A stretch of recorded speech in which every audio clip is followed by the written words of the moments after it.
आता आपण aerobic respiration process बघणार आहोत. तो एरोबिक मगाशी आपण 2 टाइप्स बघितले रिस्पिरेशनचे, एक एरोबिक रिस्पिरेशन आणि दुसरा अनएरोबिक रिस्पिरेशन. मग त्याच्यातलं आता aerobic respiration. So aerobic respiration मध्ये पहिली स्टेप येते ती म्हणजे ग्लायकोलिसिस. मग ग्लायकोलिसिस मध्ये काय होतं बघा, ग्लायकोलिसिस ऑकर्स इन सायटोप्लाझम. आता एखादी सेल असेल तर सेलच्या सायटोप्लाझम मध्ये कोणकोणते ऑर्गॅनिल्स असणार, तर मायटोकॉन्ड्रिया असणार, सेलचे सायटोप्लाझम असणार, त्यानंतर न्यूक्लियस असणार. ओके, तर ह्या सेलच्या सायटोप्लाझम मध्ये ही प्रोसेस होते. कारण ग्लायकोलिसिस प्रत्येक ह्याच्यातल्या प्रोसेसमध्ये त्याच्यात 3 स्टेप्स आहेत. ग्लायकोलिसिस, ट्रायकार्बोक्सिलिक ऍसिड सायकल आणि त्यानंतर इलेक्ट्रॉन ट्रान्सपोर्ट चेन. या प्रत्येक रिॲक्शनसाठी काय लागतो, एन्झाईम्स लागतात. काय लागतात, स्पेसिफिक एन्झाईम्स.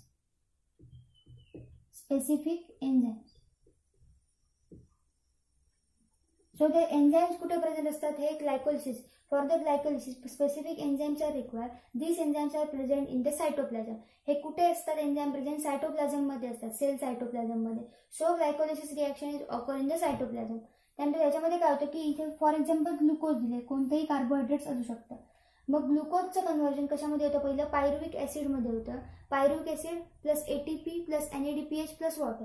आता NADH2 म्हणजे काय, तर NAD म्हणजे काय, तर निकोटिनामाइड ॲडेनिन डायन्यूक्लियोटाइड. म्हणजे निकोटिनामाइड ॲडेनिन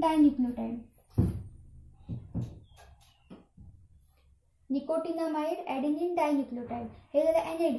आणि हा H लागतो त्याला. म्हणजे फॉर एक्झाम्पल एखादा कंपाऊंड H घेतो, H प्लस एक्सेप्ट करतो किंवा H प्लस रिलीज करतो, त्या टाईप मध्ये आहे हे NADH2. म्हणजेच काय, तर निकोटिनामाइड ॲडेनिन डायन्यूक्लियोटाइड आणि त्याने 2 H प्लस आयन घेतलेले आहेत म्हणून NADH2.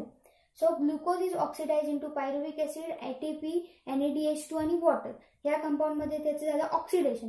ऑक्सिडेशन झालं म्हणजे काय, तर ग्लुकोज करून काय आले, इलेक्ट्रॉन्स लॉस झाले. आणि हे इलेक्ट्रॉन्स आता कोणामध्ये आहे, तिथे NADH कडे आहे. कारण NADH हे जे कंपाऊंड आहे हे इलेक्ट्रॉन कॅरियर कंपाऊंड आहे. Electron carrier.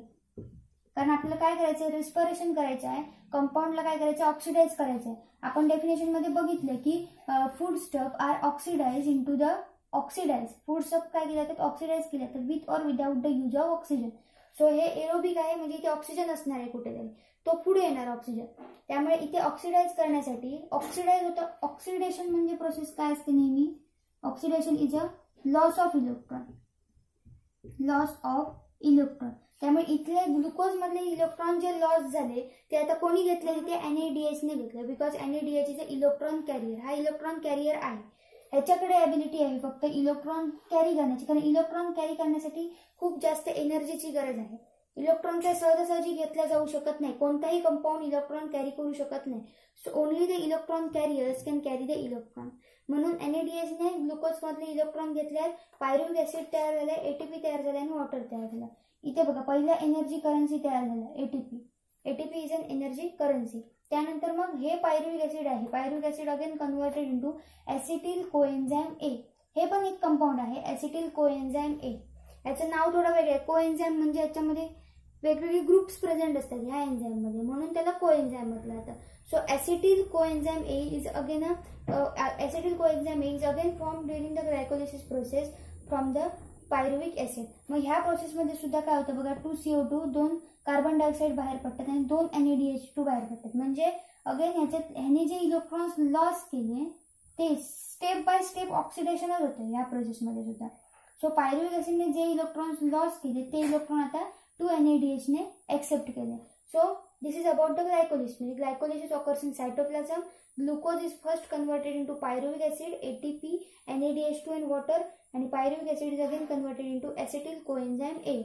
And in this process 2 NADH2, 3 NADH2 is formed, ATP is formed and 2 CO2 molecule is released. And NADH म्हणजे काय, तर निकोटिनामाइड ॲडेनिन डायन्यूक्लियोटाइड. त्यानंतर ह्याच्यानंतरची प्रोसेस आहे ट्रायकार्बोक्सिलिक ऍसिड सायकल. पहिली स्टेप झाली ग्लायकोलिसिस एरोबिक रिस्पिरेशनची. त्यानंतर दुसरी स्टेप आहे ट्रायकार्बोक्सिलिक acid cycle.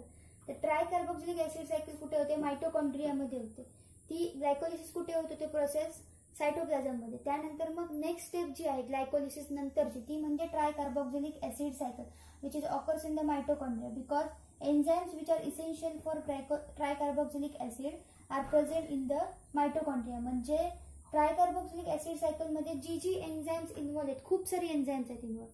This is not only one single reaction नाहीये, this is a group of reaction. त्यामुळे ट्रायकार्बोक्सिलिक ऍसिड सायकल साठी जी एन्झाइम्स लागतात ती कुठे प्रेझेंट आहेत, मायटोकॉन्ड्रियाच्या मॅट्रिक्स मध्ये प्रेझेंट आहेत. So this reaction is occurs in the matrix of the mitochondria. मग ह्याच्यामध्ये काय होतं, जे आता एसिटिल कोए आपल्याला कुठून मिळालं, येतोय ग्लायकोलिसिस मधून. ग्लायकोलिसिस प्रोसेस मध्ये बाय प्रोडक्ट काय होता, ही स्टेप बाय स्टेप रिॲक्शन आहे. त्यामुळे ग्लायकोलिसिसचा जो बाय प्रोडक्ट असणार आहे तो कुठे येणार आहे, ट्रायकार्बोक्सिलिक acid cycle.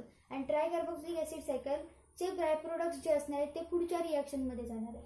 So glycolysis, acetyl CoA is obtain from the glycolysis which is enter into the mitochondria. ते कुठे आता एंटर झालंय, मायटोकॉन्ड्रियामध्ये एंटर झालंय. सायकलिक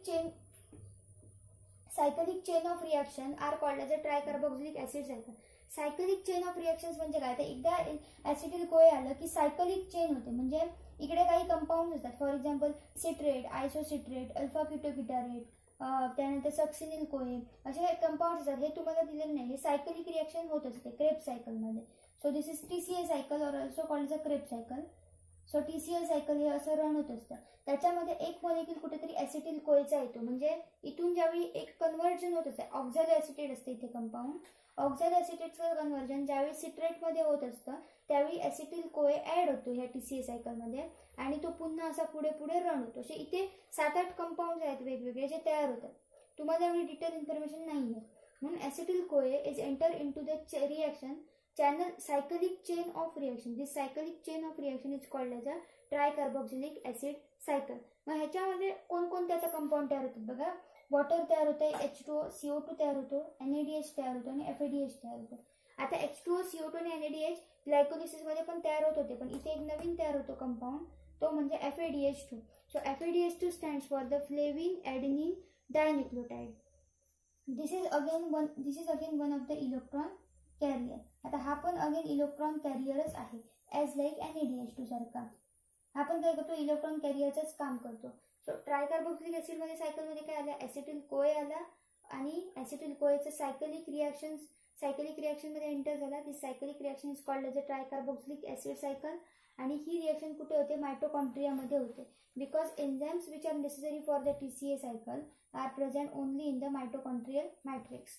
आणि त्याच्यामध्ये एक high in electron rich compound कोणतं तयार झालंय, तर FADH2 कंपाऊंड तयार झालंय, NADH2 तयार झालंय, CO2 तयार झालं आणि वॉटर तयार झालं. हे दोघं इलेक्ट्रॉन कॅरी करू शकत नाही, ओनली NADH2 आणि FADH2 कॅरी द इलेक्ट्रॉन. त्याच्यानंतरची जी प्रोसेस आहे म्हणजे इलेक्ट्रॉन ट्रान्सपोर्ट चेन किंवा इलेक्ट्रॉन ट्रान्सफर चेन रिॲक्शन. मागे आपण ग्लायकोलिसिस झालं, त्यानंतर मग दुसरी स्टेप होती ती म्हणजे TCA ट्रायकार्बोक्सिलिक ऍसिड सायकल. आणि त्यानंतर इलेक्ट्रॉन ट्रान्सफर चेन रिॲक्शन, तिसरी स्टेप. मग electron transfer chain reaction again occurs in the mitochondria on F1 particle. जर तुम्हाला मायटोकॉन्ड्रियाचं स्ट्रक्चर लक्षात असेल झालेलं, मायटोकॉन्ड्रियाचं बेसिक स्ट्रक्चर आहे ह्याच्यामध्ये. मायटोकॉन्ड्रियाचं हे जर स्ट्रक्चर आहे तर थर्ड चेन आहे ती म्हणजे electron transfer chain reaction. This reaction is again occur in the mitochondria on F1 particle. आता पुढे तुम्हाला मायटोकॉन्ड्रियाचं स्ट्रक्चर येईल, तर मायटोकॉन्ड्रियाच्या स्ट्रक्चरमध्ये 2 मेम्ब्रेन असतात, एक आउटर मेम्ब्रेन आणि इनर मेम्ब्रेन. मग इनर मेम्ब्रेन मध्ये हे फोल्डिंग्स असतात, असे खूप सारे असे खूप सारे इनर मेम्ब्रेन हे फोल्डिंगने बनलेलं असतं. मग ह्या इनर मेम्ब्रेनच्या फोल्डिंग वरती असे काही पार्टिकल्स असतात, असे दिसतात असे पार्टिकल्स असतात. ते असे हे पार्टिकल्स यांना म्हटलं तर F1 पार्टिकल. ह्या F1 पार्टिकल्स वरती इलेक्ट्रॉन ट्रान्सफर चेन रिॲक्शन होत असते. आणि जनरल त्यांनी काय म्हटलं इथे occurs in the mitochondria on the F1 particles. त्यानंतर ह्याच्यामध्ये NADH2 आणि FADH2. आता NADH2 आणि FADH2 हे कुठे तयार होत होते, तर ग्लायकोलिसिस मध्ये आणि ट्रायकार्बोक्सिलिक ऍसिड सायकलमध्ये म्हणजे TCA सायकलमध्ये. म्हणजे ग्लायकोलिसिस मध्ये आणि TCA सायकलमध्ये जे NADH2 आणि FADH2 तयार होते ते कुठे आता आले, इलेक्ट्रॉन ट्रान्सफर चेन रिॲक्शन. आता हेच का आले इलेक्ट्रॉन ट्रान्सफर चेन रिॲक्शन मध्ये, कारण because they are electron carrier. मी मगाशी सांगितलं हे इलेक्ट्रॉन कॅरियर आहे. त्यामुळे हे इलेक्ट्रॉन कॅरियर असल्यामुळे ह्यांच्यामध्ये काय आहे, इलेक्ट्रॉन कॅरी केलेले आहेत यांनी आपल्या बरोबर हाय एनर्जी इलेक्ट्रॉन, त्यामुळे ते इलेक्ट्रॉन ट्रान्सफर चेन रिएक्शन मध्ये आले. आता हे सबसिक्वेंटली काय करतात, आपले इलेक्ट्रॉन्स रिलीज करतात आणि रिलीज करताना एनर्जी काय होते, आउटसाइड बाहेर पडते. म्हणजे असं नाही की हे इलेक्ट्रॉन्स येऊन सगळे इलेक्ट्रॉन्स एकत्र काय करतात, इलेक्ट्रॉन ट्रान्सपोर्ट चेन रिएक्शन मध्ये टाकतात, तर तसं नाही, ह्यांच्यापासून सिक्वेन्शियली इलेक्ट्रॉन्स बाहेर पडतात. म्हणजे आता हा NaDH2 असेल तर NaDH2 काय करतो, इलेक्ट्रॉन्स थोडं एक इलेक्ट्रॉन बाहेर टाकतो आणि काय करतो, H+ आयन बाहेर करतो. पुन्हा दुसरा इलेक्ट्रॉन बाहेर पडेल, एक H+ आयन बाहेर पडेल, असे इलेक्ट्रॉन्स ते ट्रान्सफर करतात. आणि हे H+ आयन आणि हे इलेक्ट्रॉन जसे पुढे ते इलेक्ट्रॉन ट्रान्सफर चेन मध्ये जातील तसे हे H+ आयन काय होतात, तयार होतात, खूप सारे H+ आयन. आणि मग हे H+ आयन मिळून काय होतो, ATP तयार होतो. आता एवढी डिटेल प्रोसेस तुम्हाला नाहीये कसं होतं काय होतं, फक्त तुम्हाला तुमच्या बुकमध्ये काय दिलंय की occurs in mitochondria, NADH2 and FADH2 enters into electron transport chain reaction. आणि NADH2 पासून अशा एका NADH2 पासून जेव्हा NADH2 इलेक्ट्रॉन्स रिलीज करेल त्यावेळी त्याच्यापासून किती ATP तयार होतात, तर 3 ATP तयार होतात. म्हणजे 3 ATP ची जी पॉवर आहे ती इक्विव्हॅलंट आहे कोणाच्या, एका NADH2 सोबत. while releasing electrons from FADH2 2 ATPs are produced. म्हणजे ज्यावेळी FADH2 मधून इलेक्ट्रॉन रिलीज होतील त्यावेळी 2 ATP तयार होतील आणि ज्यावेळी NADH2 रिलीज करेल इलेक्ट्रॉन त्यावेळी 3 ATP तयार होतील. Again H2 is produce, water produce होतं ह्याच्यामध्ये सुद्धा. सो आता तुम्हाला हे त्यांनी जनरल दिलं इथे की मायटोकॉन्ड्रियामध्ये कशी रिएक्शन होते. सो पायरुव्हिक ऍसिड आपण कुठून बघितलेलं, pyruvic acid in the glycolysis step. Glycolysis मध्ये काय होत होतं, पायरुव्हिक ऍसिड तयार होत होतं फ्रॉम द ग्लुकोज. मग ग्लुकोज पासून पायरुव्हिक ऍसिड तयार झालं. पायरुव्हिक ऍसिड नाव enter into the inside mitochondria. ही प्रोसेस कुठे होत होती, सायटोप्लाझम मध्ये होत होती. मग सायटोप्लाझम मधून आता हे कुठे गेलं, इनसाइड द मायटोकॉन्ड्रिया गेलं पायरुव्हिक ऍसिड. मग पायरुव्हिक ऍसिडचं कन्व्हर्जन कशामध्ये होणार आहे, आता इथे ऍसिटिल कोए. मग ऍसिटिल कोए, आता इथे ऍसिटिल कोए असेल तुमचा, तर ऍसिटिल कोए आता कशामध्ये जाणार आहे, ह्या TCA सायकल मध्ये जाणार आहे. ओके, या TCA सायकल मध्ये ऍसिटिल कोए काय होणार आहे, चॅनलाइज केला जाणार आहे आणि त्यानंतर त्याच्यापासून FADH2 आणि NADH2 CO2 बाहेर पडणार. अगेन FADH2 आणि NADH2 इलेक्ट्रॉन ट्रान्सपोर्ट चेन जी की ह्याच्यामध्ये होणार आहे ते असे येणार, इथून ट्रान्सफर होणार आहे. ओके, आणि ह्याच्यामध्ये काय तयार होणार आहे, अजून ATP तयार होणार आहे. ओके, म्हणजे अशी रिएक्शन होत असते. ओव्हरऑल एरोबिक रिस्पिरेशन कशी होत असते,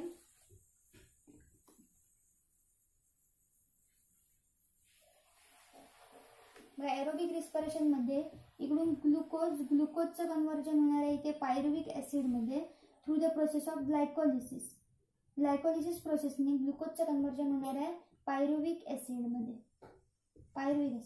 पायरुव्हिक ऍसिड मग कुठे जाणार आहे, मायटोकॉन्ड्रिया मध्ये जाणार आहे आणि त्याचं कन्व्हर्जन होणार आहे ऍसिटिल कोए मध्ये. ऍसिटिल कोए TCA सायकल मधून रन होणार त्यावेळी FADH2 आणि NADH2 तयार होणार. मग FADH2 आणि NADH2 हे सगळे इलेक्ट्रॉन्स ट्रान्सपोर्ट चेन ह्या F1 पार्टिकलवर होत असतात. NADH2 आणि FADH2 या F1 पार्टिकल मध्ये काय होणार आहेत, तसे मूव्ह होणार आहेत आणि इलेक्ट्रॉन्स त्यांच्यावर काय करणार आहेत, रिलीज करणार आहेत. त्यावेळी ATP तयार होणार आहे आणि वॉटर मॉलिक्यूल तयार होणार आहे. म्हणजे इन शॉर्ट ग्लुकोजचं कन्व्हर्जन जे आहे ओव्हरऑल 3 स्टेप मध्ये जर आपण बघितलं तर ग्लुकोजचं कन्व्हर्जन बघा. दस अ molecule of glucose is completely oxidized in aerobic respiration and molecules of CO2 and H2 are produced along with energy. म्हणजे एरोबिक रिस्पिरेशन या प्रोसेस मध्ये जर इथे एरोबिक रिस्पिरेशन झालं, ग्लुकोजचं काय झालं, एरोबिक रिस्पिरेशन जर झालं तर याच्यापासून काय तयार होते, एनर्जी तयार होते, ATP एनर्जी करन्सी कोणत्या फॉर्म मध्ये होते, ATPच्या फॉर्म मध्ये तयार होते. प्लस CO2 तयार होतोय, प्लस वॉटर तयार होते. म्हणजे glucose is completely oxidise in aerobic respiration and ATP is form as a energy currency and CO2 is oxidise. म्हणजे हे कसं म्हटलं जातं, glucose is oxidise into CO2 and H2O along with the energy currency. मग energy currency काय आहे ते ATP. So this is a overall reaction of the aerobic respiration. याच्यामध्ये पहिली स्टेप आहे ती म्हणजे ग्लायकोलिसिस, त्यानंतर दुसरी स्टेप आहे ती म्हणजे TCA सायकल आणि थर्ड स्टेप आहे ती म्हणजे electron electron transfer chain reaction. Electron transfer chain reaction याच्यामध्ये कोणकोणते कंपाऊंड तयार होतात ते लक्षात ठेवावं लागेल तुम्हाला. त्यानंतर मग कुठे कुठे होते म्हणजे यांची पोझिशन काय आहे प्रत्येक रिॲक्शनची होण्याची. त्यानंतर ह्यांचे लॉंग फॉर्म FADH2 चा किंवा NADH2 चा लॉंग फॉर्म किंवा फायनल प्रोडक्ट काय आहेत ग्लुकोजच्या रिस्पिरेशन म्हणजे एरोबिक रिस्पिरेशन ऑफ ग्लुकोज जर झालं तर मग त्याचे फायनल प्रोडक्ट काय आहे तर CO2 आणि H2 आहे. आणि along with ATP. What is energy currency तयार होते ते पण विचारलं जाऊ शकतं तर it is ATP. So this is about the overall aerobic respiration.